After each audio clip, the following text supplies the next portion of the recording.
table flows like the River Thames, slow, filthy, and full of odd things floating in it.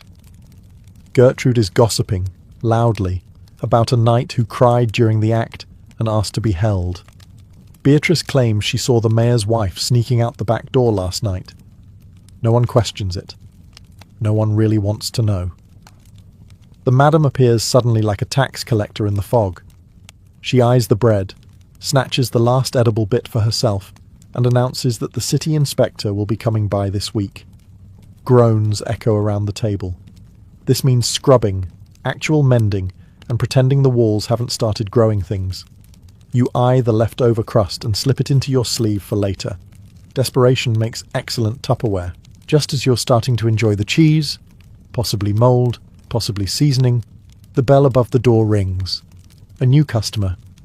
Of course. You chew quickly, swallow even quicker, and adjust your dress so it looks less like you slept in it. Which you did. The day has barely begun, and already you're rationing crumbs and contemplating your life choices, and you haven't even seen the priest yet. You're halfway through adjusting your corset with one hand and fishing breadcrumbs out of your sleeve with the other, when Gertrude lets out a dramatic sigh and announces to the room, "Well, it's back." Everyone freezes. Marjorie chokes slightly on her onion.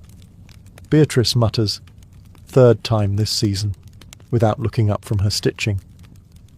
"The itch," Gertrude continues, placing one hand on her hip and the other on her dramatically exposed collarbone. "It's come back with a vengeance, like an angry ex-boyfriend armed with a torch and a confession." No one is particularly shocked. Gertrude is a walking cautionary tale wrapped in rouge and bad decision-making. She insists it's from the foreign merchant she entertained last week, the one with the fur-trimmed boots and questionable jewellery. You strongly suspect it was the town scribe. Again. The madam appears in the doorway, holding her ever-growing debt ledger and what may or may not be a bottle of vinegar.